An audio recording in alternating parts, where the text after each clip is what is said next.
Okay, I got myself a package. Actually, I ordered it by accident. I was just looking on site, and I tried a code, discount code, which it agreed and applied it, and that's it.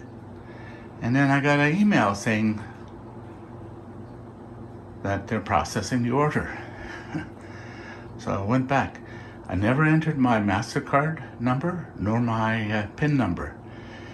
The card that they would have had on record was like from 3-4 years ago. It was expired because it was a new one. And I don't know, they should not have saved the 3-code PIN number. Anyways, if I like it, I'll be keeping it. Otherwise, I will return it.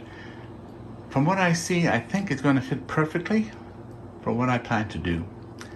And I noticed some pros and cons that other people have said. I disagree with their cons. And I'll go into detail. It'll be different from the other videos. Okay, let me unpack. Okay, it looks like there's a box within the box. And the charger, DC charger, they shipped it separately by post. Well, this was brought in by a shipper. Okay, let's okay, this is the box within the box.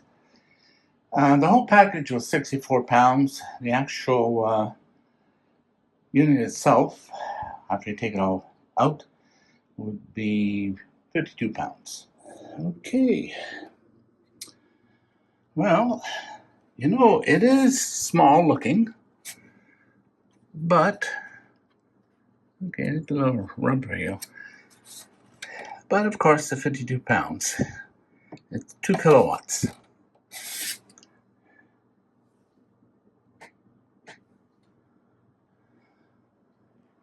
%, charged.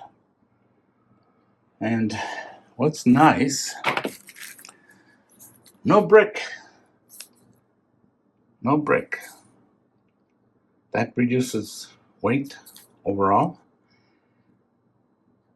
At least less pieces. It's only 2 sets of stuff. Okay. Let's plug in.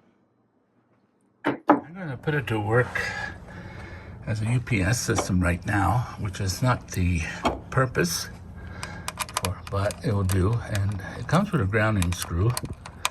So not to lose it, I will put it in. Okay, snug it tight, hand tight. There you go. And right now it's charging at 1240. You can push it to 1800, but I'll leave it the way it is. There's 3 settings. There's three settings of charging. Okay, let me put things away. First of all, I am not sponsored by anyone. All things purchased was with my money. I am not under any obligation to not mention anything that I may feel may be negative from the point of a seller of this product. My purpose is to find a device that I will keep.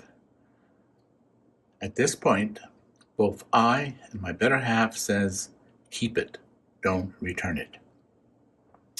Now, the reason for the purchase.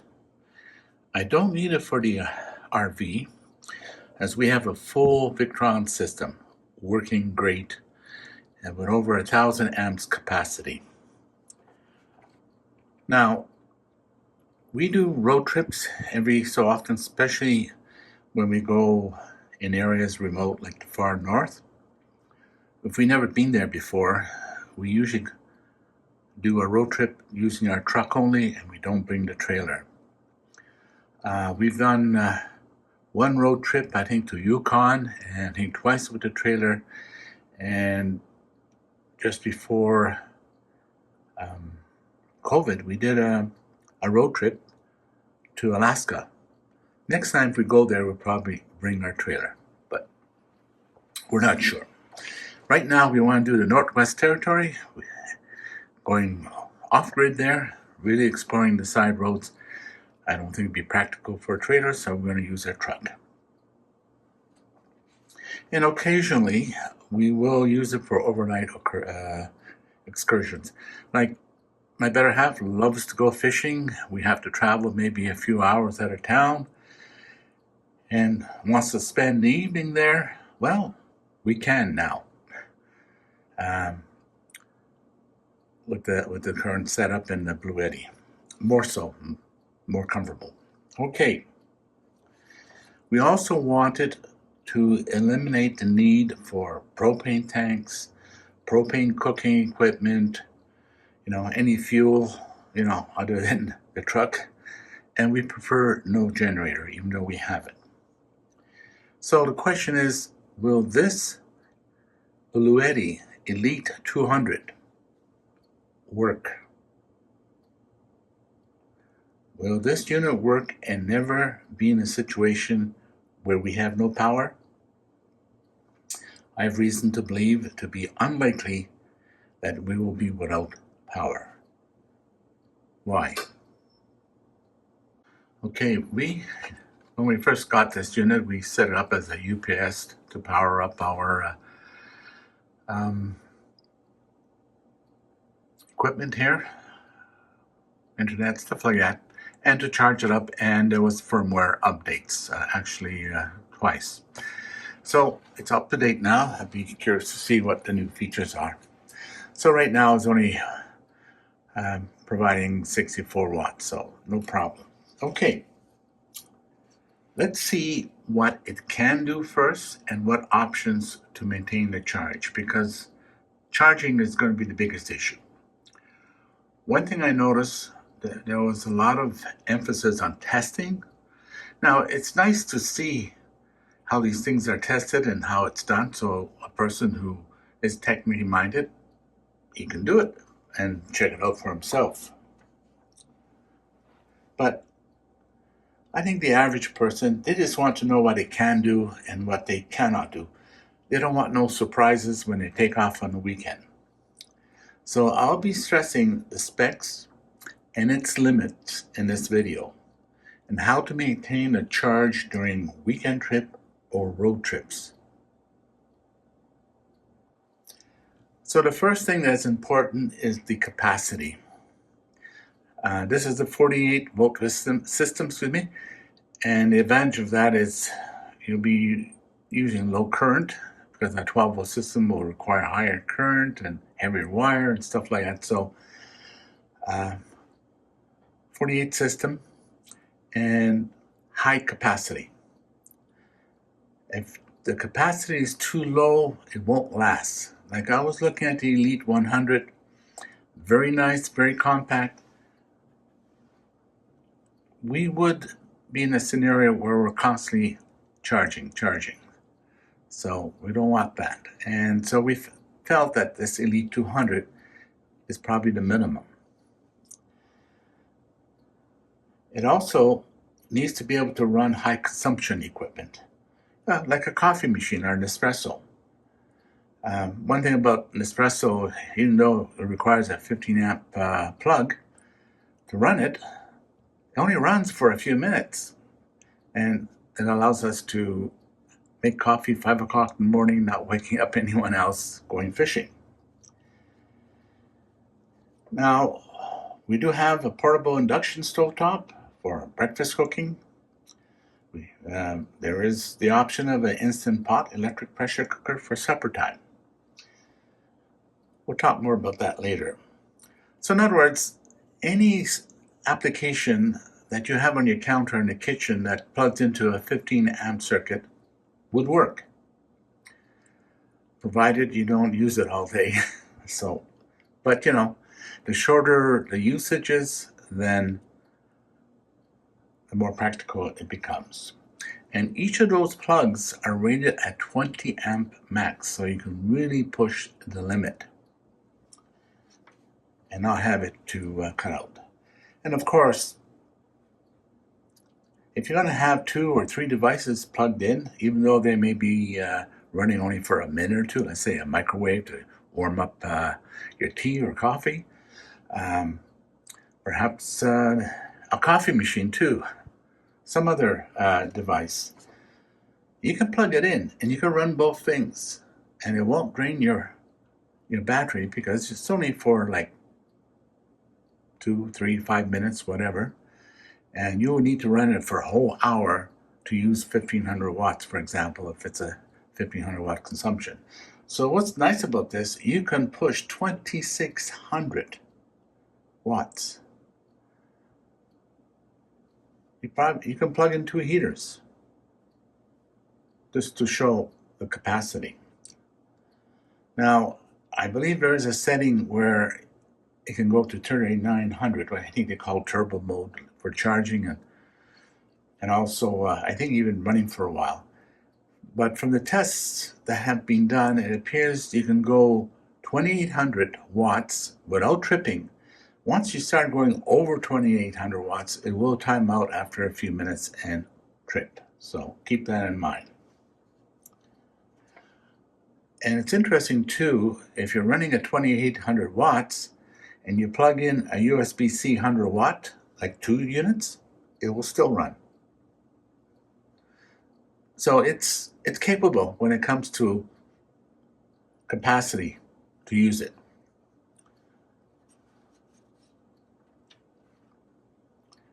So it's great for initial surges like motors or air conditioning. I know sometimes we will plug in the air conditioning just to cool down for a few minutes, or even just to have the fan going. So it will work. Again, provided it's only for several minutes. Because if you do run it for a long time, within an hour or two, you will have a dead battery. So if you schedule your use of such heavy devices and keep it down to a minimal time usage, it will work. Now, another area of concern is battery quality. There was a lot of these units years back. I've even tested a few and returned them. They were so bad. A lithium ion, which I refuse, the fire hazard. So this is lithium Lifebuoy. And the quality of the batteries, they were like good for maybe 1000 K or maybe 3 K they would advertise. And they would use round cell batteries, which made it heavy. This unit is rated for 6K. So if you discharge it every day, it will last for 17 years and still you have 80% capacity of your battery. The unit may outlive you. The batteries they use, they're not round battery cells. They're certified automotive grade batteries. And I believe the warranty is 5 years on this unit. Because of that type of construction, it's reduced the size and allow better quality batteries. Another important feature would be the BMS. You need a smart BMS. And this unit apparently is an AI BMS. The purpose of it is to protect and extend the battery life. You not have to worry about it. You shouldn't have to worry about, am I charging too much, too high of voltage, or too little, or, you start fooling around with balancing and all that stuff, driving you nuts, actually. So the BMS AI, the protection includes reverse polarity, over voltage, under voltage, and short circuits with a breaker. It will even monitor the condition of your vehicle battery that you're hooked up for charging by stopping the charging, so you don't end up with a vehicle you can't start. Even the cigarette lighter, if it notices a voltage drop, even let's say you have issues with the alternator or the battery's bad, it will sense that and stop charging, so you don't end up stranded on the road with a dead battery. Of course, it's assuming that your battery is normal, your alternator is working. And is also designed not to stress your alternator, not exceeding its charge level. So this is important. It gives you a feeling, plug in and forget about it type of thing. So the BMS basically takes into consideration the environment, the battery state. It controls, if it sees there's an excessive high charging initially, it will stop it and then gradually increase it as needed. So you don't have to worry about controlling the charge rate. A gradual increase of charging rate is ideal. But if needed, if you need a little bit faster, you do have the turbo charge, which I believe is 1800 watts or something like that. Years ago, when you had those units, you probably lost 20% of your battery just to operate the inverter. And it was so common at that time, don't use AC, use the DC side because it was more efficient. So energy portable units, not desirable when the consumption is over 100 watt hour. This unit consumes 10 watts per hour. So in 10 hours, you're talking about 1,000 watts versus 100 watts. Half your battery is gone, because the inverter takes so much. Now, I know online people are making claims about, it's 95%, 85%, 97% efficiency. Now, those figures are correct. However, there's a factor you need to take into consideration.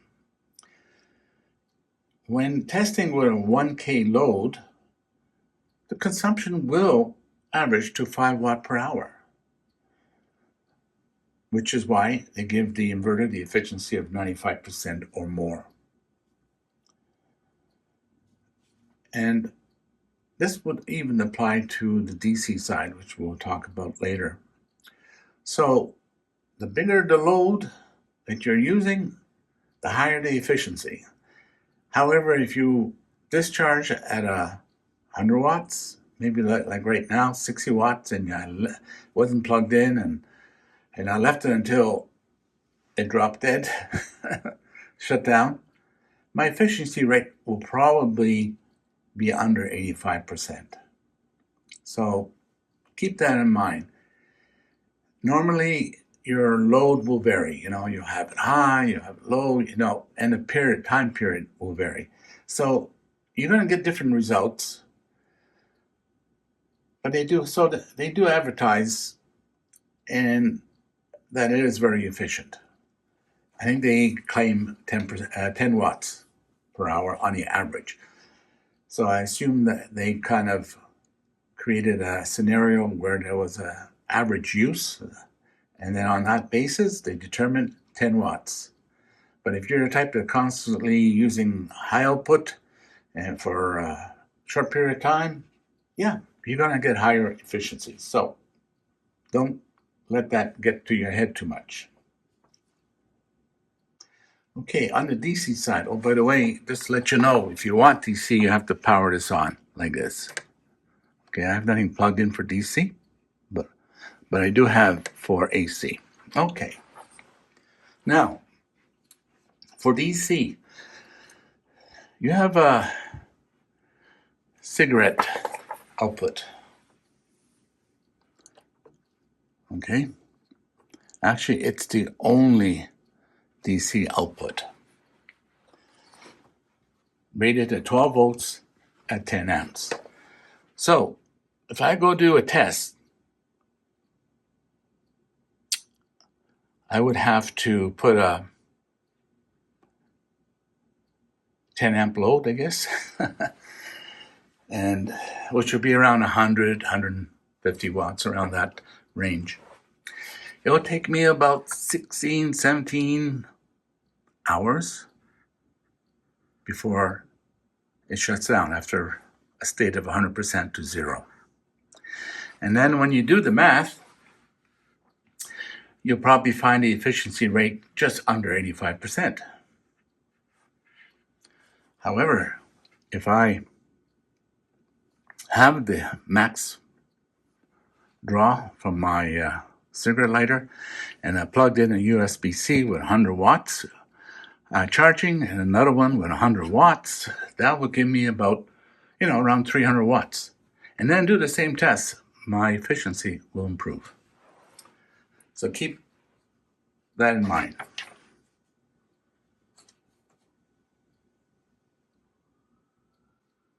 So, as I mentioned, the figures will vary, and depending on the load, period of time, suffice it to say, everything indicates is a beast of an equipment, the BLUETTI Elite 200C. I said C, didn't I? Version 2, excuse me. The older units were worse, so you really didn't have the capacity you thought you have.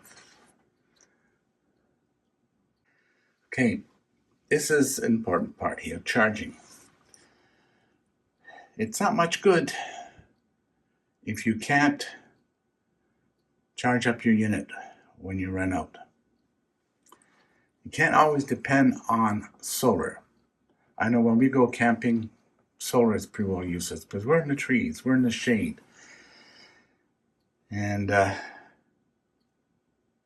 it varies throughout the day. So you need other options. Now, these are the charging. If you're using turbo boost and you're plugged into an AC, to charge from 0% to 80% state of charge will take 45 minutes. And I believe turbo boost is around 1800 watts. However, if you want to charge from 0 to 100% state of charge, it'll take about 1.4 hours. This time is important because when you have to charge, you need to know how long it's going to take. Now, the default standard charge is around 1400 watts, which is the default setting, which is currently the way we have it right now. It would take around 2 hours. Now, we don't have AC. You don't have a generator. What options do you have? Well, there's actually 3. The first option, which we have, is called the Charger 1. It basically is hooked up to the battery of your vehicle. And through this device, you plug into the DC input, which you're allowed up to 20 amps at 1000 watts. Now the Charger 1 is 10 amps and around 560 watts. And it will provide 56 volts. So take a 12 volt battery and provide 56 volts. How long would it take to charge when you're driving? If it was completely flat from 0 to 100%, it would take 4.2 hours of driving. For road trips, yeah, I can see that working very good. The second option is solar. If you're traveling, on my truck I have 200 watts, which I use to top off my diesel batteries. I have 2 in there, especially wintertime when you're using grid heaters and stuff like that and taking short trips. It doesn't take long before you'll get a message saying low battery. With the 200 watts that I have on my truck, I have yet to see that happen in the last 2-3 winters, because when my better half takes the truck, parks it, goes to work, sits there for a whole day, sunny day, she comes back, it's fully charged battery. So it's great. However, I have it designed in such a way that I could plug in, and assuming I am getting close to 200 watts, might be able to charge it up over 2-3 days.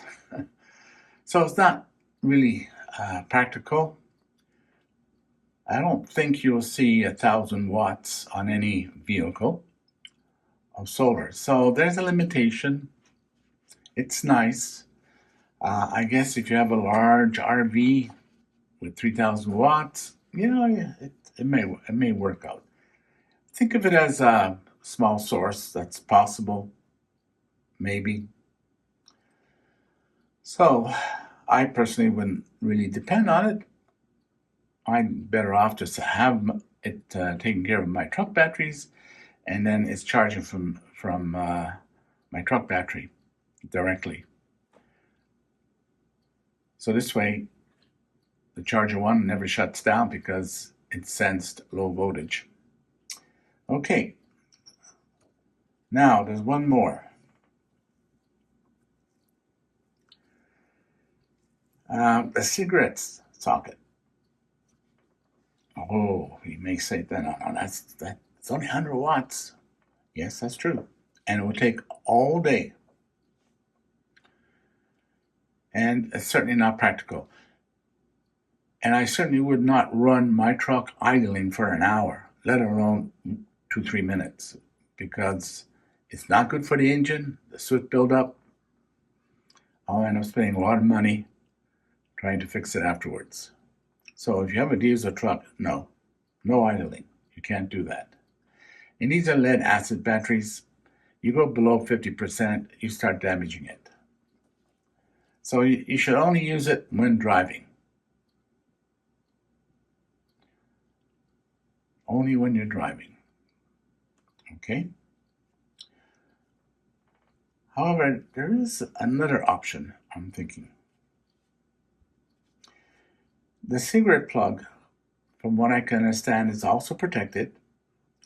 And if the AI BMS detects a voltage drop, it will stop charging from this port. And it's also designed that if you shut off your truck, of course, the voltage will be constant for a while. It may drop down depending on the capacity of your batteries and health. Either way, it will shut down after 30 minutes if it doesn't sense an alternator charging or the battery voltage drops down. So how can we trick the charger 1 from shutting down? Well, the lead acid battery voltage drops as it is discharging very quickly, unless it's being charged by the vehicle alternator. But if you hook up to a lithium battery, like my Sunfund kit 300 amp hour, the voltage drop will only show towards the end of the battery capacity. So it's my hope. I'm going to do testing. I haven't had time to do it, but I have no reason to think that it will not work. So if I, instead of bringing a generator, I just bring one battery. At least I won't have a generator noise or having to deal with fuel. And I plug into the DC output, have it fused, hooked on to the terminals of my 300 amp battery. It's fully charged. It should take that 12 volts, convert it to 56 volts, and charge up that unit, at least at 560 watts, which basically, what did I say, take about 4.2 hours, assuming you're at zero, starting at 0%. If you're starting at 50, obviously it will be half of that.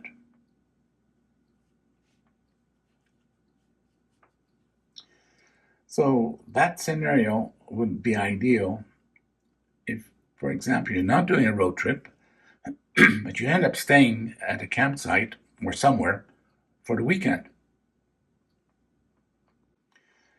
You certainly don't want to use the vehicle battery and not be able to start.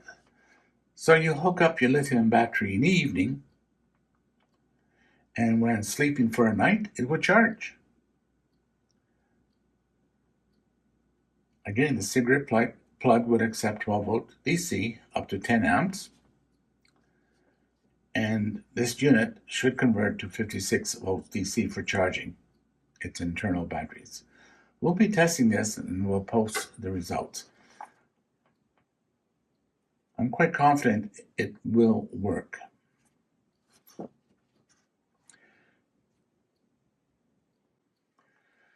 Okay, another thing that's nice about this, the older units, they used to have a big brick battery AC supply. This does not have a brick. You just plug in directly with an ordinary AC cable.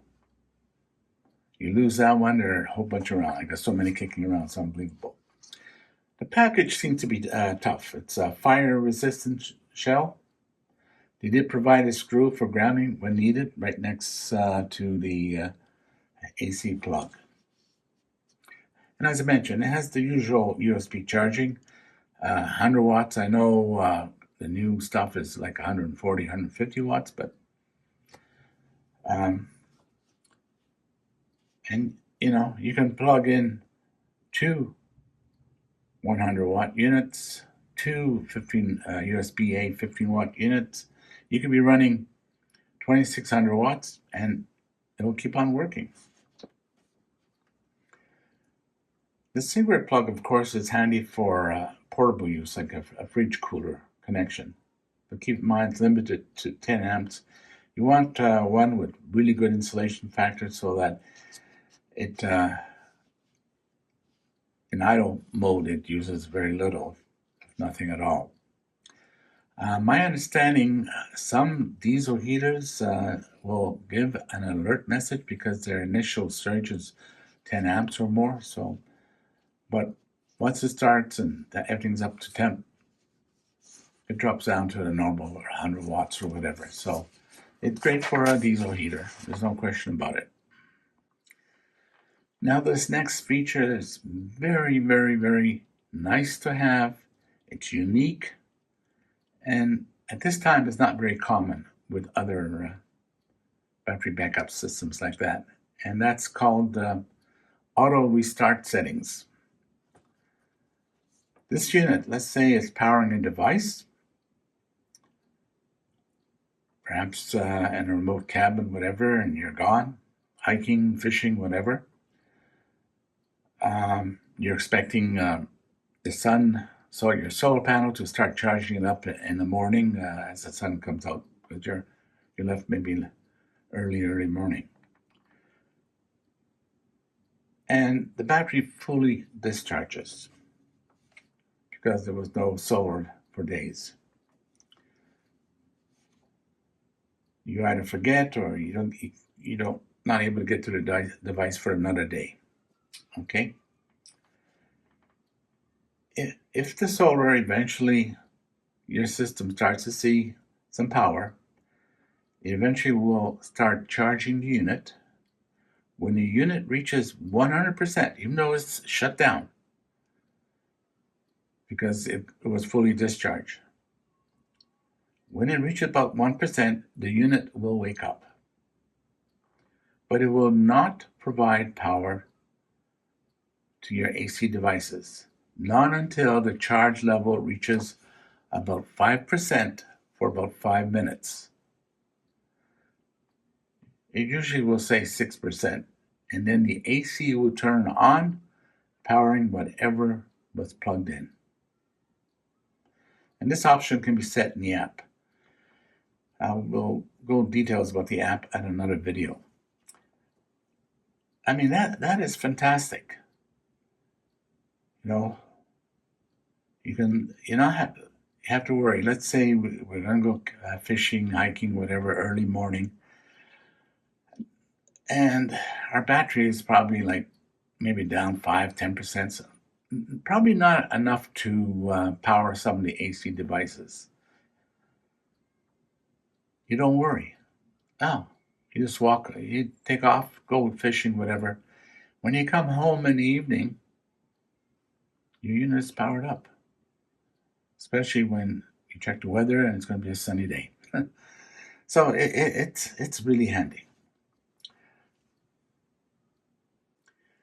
AC noise, sine wave purity. Yeah. Even my Victron has a sine wave purity better than most of the sites that I plug in, and it just maintains it. This unit does the same. It's very, very clean. So you can use it for ham radio equipment, PA systems, and other electronic equipment. No worries about hurting your equipment because it's generating square wave ACs. And as I mentioned before, the quality is often better than the RV campsites. Okay, you're not camping all the time, you're not on the road all the time, you have this piece of equipment. Well, what can you do with it?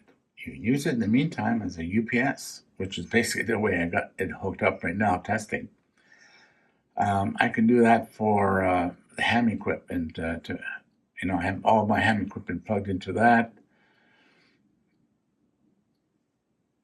and not worry about some of the equipment that I don't want to get disconnected. Maybe you're running a repeater or something. So while it's powering up and maintaining those devices, you're plugged into AC is also charging. As you can see the figures there, 60 watts, 63 watts coming in, and same amount is going out. So it's going to maintain that 100%. Always maintains it. If the charge was, of course, less than 100%, it would probably it would give even more power to bring it up to 100%, so it doesn't get stuck at 70% or 80%. So it's great.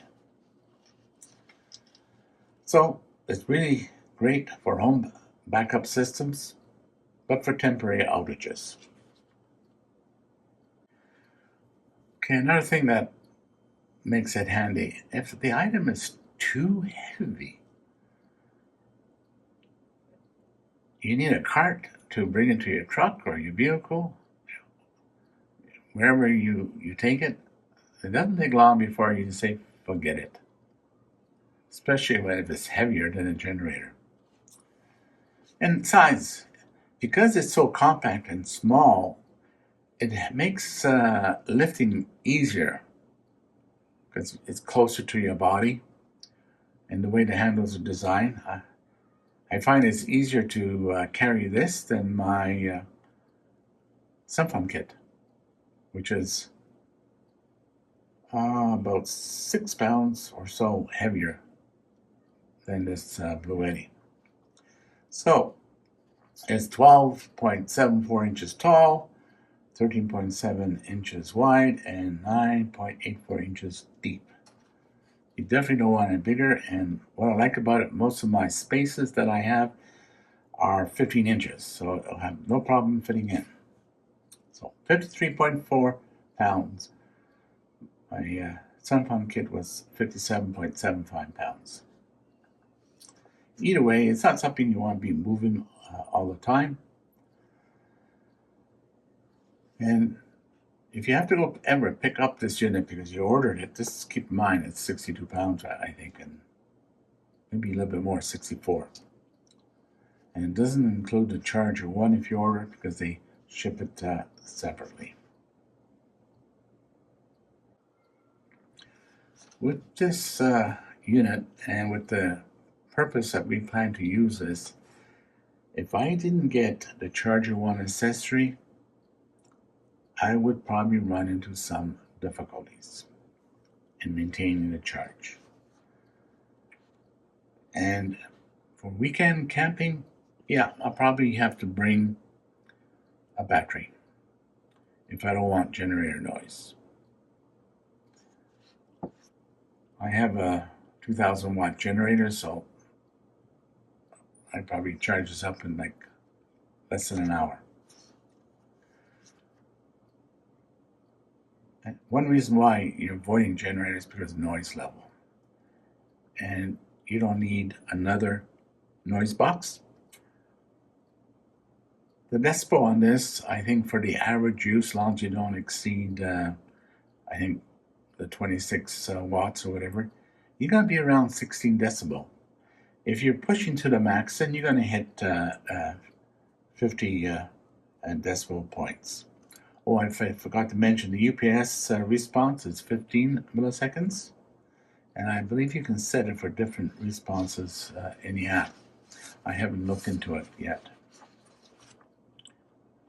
Now this unit will probably be tucked away somewhere, kind of difficult to look and see what's going on, and you probably end up using an extension cord, especially if it's out of sight. So having an app that you're able to make changes, get notifications. In fact, I had a notification sent to me that my battery was full when I first day that I plugged this in. It has Wi-Fi, it has Bluetooth. And my understanding that if the Wi-Fi is lost, it will switch to Bluetooth. And from what I see, this did happen for me because I had my Wi-Fi system plugged in, and when I did a firmware update, naturally, it had to do a restart, right? A reboot. So I still had the Bluetooth, and I had to wait for my Wi-Fi system to come on. So the reboot was quicker than my Wi-Fi system booting up. Yeah, for the solar, it's nice. However, I'm also thinking of using the solar input to plug into a battery. And I'm hoping that I can get a higher output. This is something I'll be testing. So I have the option of using a battery on my cigarette, and I have the option of using my battery in the PV input mode. So technically I could have two batteries. These are something I'm going to test and see how efficient it is, and I'll give you the results. Okay, I think there is one concern or warning you should be aware of. If you're using the charger 1 with a splitter to the solar, okay, and the other end is plugged to your vehicle battery, assuming you're driving, okay? The problem can occur is that your solar, because the voltage is so low, and the alternator battery setup is providing higher voltage, your solar may not do anything or help in the charge. It's going to be strictly from your alternator battery. I think in most scenarios on a vehicle, you're only talking about 200 watts, maybe 400. So that's, again, a test I'm going to see and see if that theory is correct. But that's my understanding. If the solar input voltage is lower than your charger 1 input, it's of no benefit. I stand corrected. It's something I have to verify.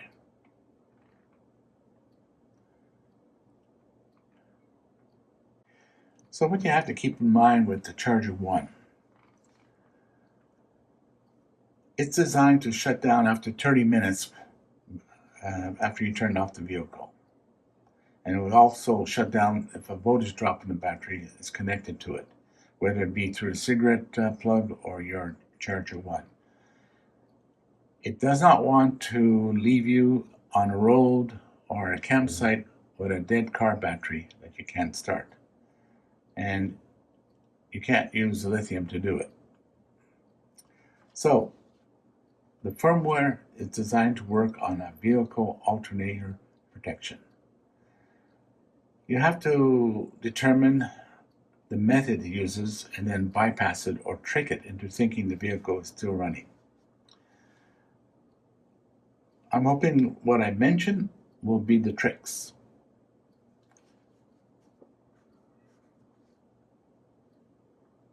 If it just monitors the voltage levels, then it should stay charging until the end of the capacity of the batteries.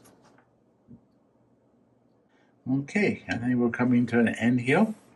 I think the video is getting long enough. State of charge, if you, just a quick mention, if you feel that your state of charge is incorrect, it's simply a matter of just charging completely until it shuts off and then recharging. Usually once is enough to do it, sometimes twice to get it back. If you have to do it more than twice, I would check with BLUETTI tech support. There may be another reason. Okay, in conclusion,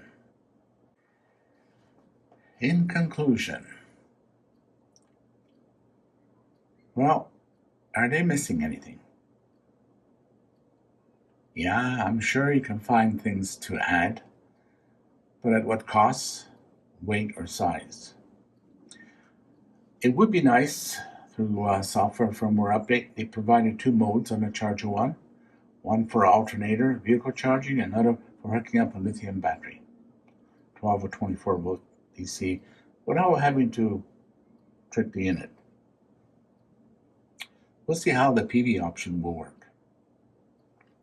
Having an expansion port would be nice, but it would increase the cost and weight. If you really need this, select a model that has it, provided it has the same technology as this unit. Now, this unit doesn't have any high DC output like 20, 25, 30 amps. Over the years gone past, many have realized that the DC side was more efficient than the inverter AC side. So often when they wired up their vans or their cabins, they used the DC side because, they had 30 amps. However, that won't work anymore because you only have 10 amps. Either way, you can still use a battery instead, and both of them still need to be charged. So, inconvenience for someone that's set up that way, perhaps, but someone who is not doing that type of setup, they're not going to have that concern. Yes, the 10 amp cigarette plug probably take 24 hours using an external battery source. Having a 20 amp capacity would reduce it to less than 12 hours. However, I think they kept in mind that this is going to be plugged in a vehicle, and they don't want to leave you dead on the road.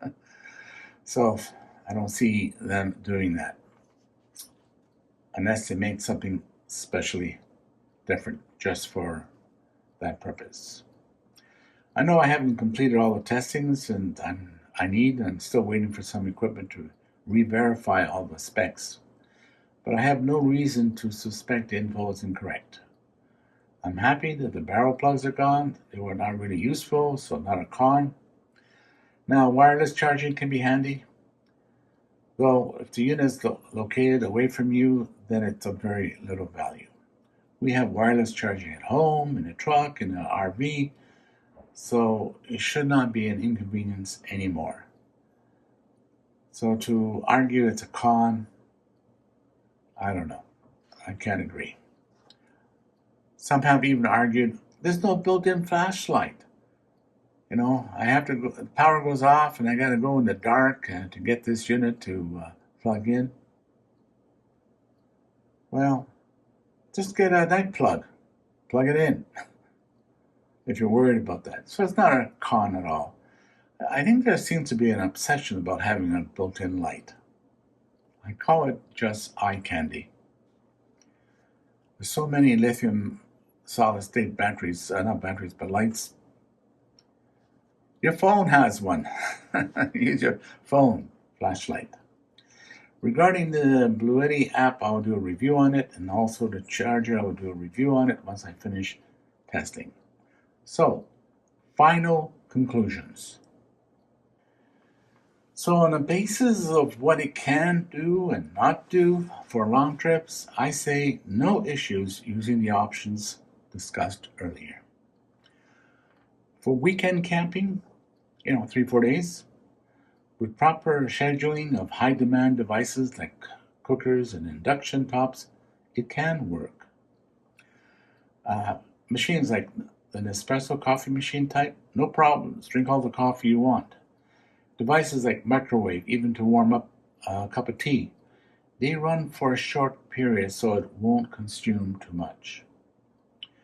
Diesel heaters should work okay. Some do have a large startup surge, but once it's going and warmed up, it will last a while. Electric blankets should be no issue. We use it in the trailer. In fact, when we have visitors, we even have two going all night. Once it warms up and the bed is well covered, you're good for the night. So, another way that you can minimize low state of charge, use it for warming up food instead of making them from scratch. Cook pre-cooked, and with a cooler, you'll be okay. Just in case, bring a large battery to replace a generator. For van life, you're on a move often, this should work great with the options we talked about. To use it for an RV with 30 amps or more, it's okay for short periods, but not very efficient. If you do have an RV and you don't have a solar system in your RV, you're better off to have the unit inside, use your Nespresso coffee machine, not having to run a generator at 5 a.m. to go fishing or hiking. And generators here in Alberta are not allowed, only from 9 a.m. to 9 p.m. in the provincial parks of Alberta. In the bush, that's up to you. So hopefully this answers a lot of your questions and removes some of the confusion, because so much of the stuff online seems to be repetition. And one will say, this can't do this, and another one says, this can do it. So I thought I'd mention all the things and possible that it will work, which we will personally test it for ourselves later, because we need to know, because we plan to go that route. Again, I appreciate.